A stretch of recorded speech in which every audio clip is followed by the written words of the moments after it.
بسم اللہ الرحمن الرحیم۔ السلام علیکم، میں ہوں آپ کا ہوسٹ حکیم طیب۔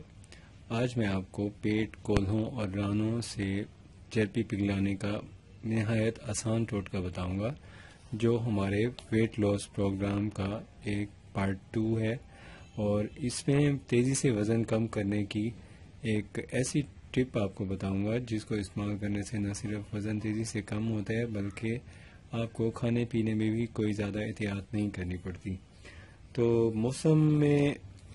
جو احتیاطیں ہوتی ہیں وہ آپ کو کرنی پڑیں گی۔ موسم کے حوالے سے جو احتیاطیں ہیں وہ میں آپ کو پہلے بتا دیتا ہوں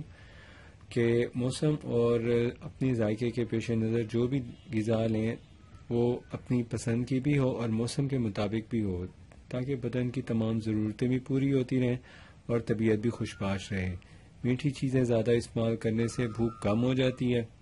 تو یہ ہے کہ میٹھی چیزیں آپ کو استعمال کرنی چاہیے مناسب مقدار میں، اور اس طرح بدن میں لاغری بھی پیدا ہو جاتی ہے۔ تو یہ ہے کہ بدن میں جو لاغری ہے اس کو ٹھیک کرنے کے لیے آپ کو معتدل غذا لینی ہے، اور غذا کے ساتھ آپ کو اس کے استعمال کا ایک ایسا نہایت آسان اور مفید طریقہ بتاؤں گا جس کو استعمال کرنے سے نہ صرف کوئی مضر اثر نہیں ہوتا بلکہ اس سے ساتھ ساتھ انسان کا پیٹ، کولہے اور رانوں کی چربی بھی تیزی سے کم ہونے لگتی ہے۔ تو جو اس میں آپ کو احتیاطیں ہیں وہ یہ کرنی ہوتی ہیں کہ پھیکی چیزیں کھانے سے اور زیادہ میٹھی چیزیں کھانے سے احتیاط کرنی ہے۔ ملا جلا کھانا کھائیں، نمکین ہو، درمیانی نمکین ہو اور اس کے اندر زیادہ مٹھاس بھی نہ ہو، اور ایسی غذا بھی نہ ہو جو دیر سے ہضم ہوتی ہو، خاص طور پہ ری والی غذائیں ہوتی ہیں ان کا استعمال بھی نہیں کرنا، اور خاص جو شامل کرنی ہے اس لیمن کے ساتھ وہ کالی مرچ، ادرک اور پودینہ، یہ چیزیں استعمال کرنی ہیں۔ اور چکنائی زیادہ نہیں کھانی، چکنائی کم کھائیں، اور چٹپٹی غذا استعمال کرنا زیادہ مفید ہے۔ تو جو چٹپٹی غذائیں ہیں ان کا استعمال مثال کے طور پہ ادرک، لہسن وغیرہ ہے، اس کا استعمال زیادہ کریں تو غذا زیادہ چٹپٹی ہو جاتی ہے، اور سرکے کا استعمال کر لیں اس میں، جیسے مثال کے طور پہ آپ جو گوشت وغیرہ یوز کریں اس میں سرکہ ڈال دیں، اور ساتھ میں آپ نے جو اپنی ڈائٹ بھی یوز کرنی ہے اس کے اندر کوشش کریں کہ ایسی چیزیں زیادہ ہوں جو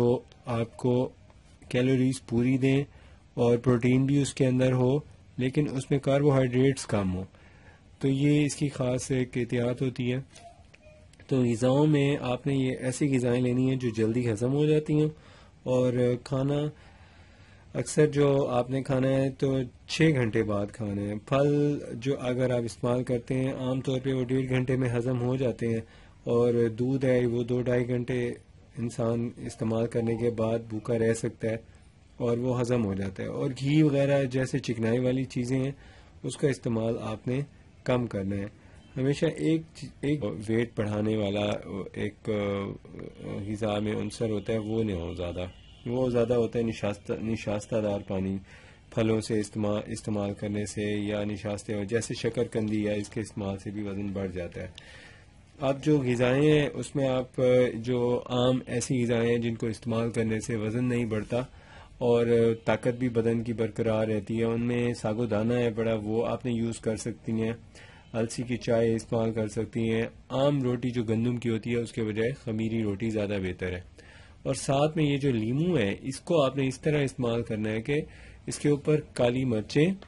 اور ادرک اس کا پاؤڈر مکس کر کے نا اس کو آپس میں اس طرح جب اس کے درمیان میں لگا لیں، ایسے لگانے کے بعد اس کو آپ نے کسی چیز سے ریپ کر دینا ہے، جیسے مثال کے طور پہ ایسے کپڑے کی لیں پٹی، اس پٹی کے اندر اس کو ایسے رکھ کے جذب کر دیں، ایسے لپیٹ دیں۔ لپیٹنے کے بعد اس کو دیکھیں، ایسے لپیٹنے کے بعد آپ اس کو تقریباً 1 گھنٹے کے لیے چولہے کے قریب رکھ دیں، تھوڑی سی ہیٹ مل جائے بس۔ اب آپ اس کو نکال کے اس کو نچوڑ لیں کسی چیز میں، نچوڑنے کے بعد آپ اس کا جوس پئیں، بس اس کو روزانہ دن میں 2 بار استعمال کریں، انشاءاللہ بہت اچھا رزلٹ ملے گا آپ کو۔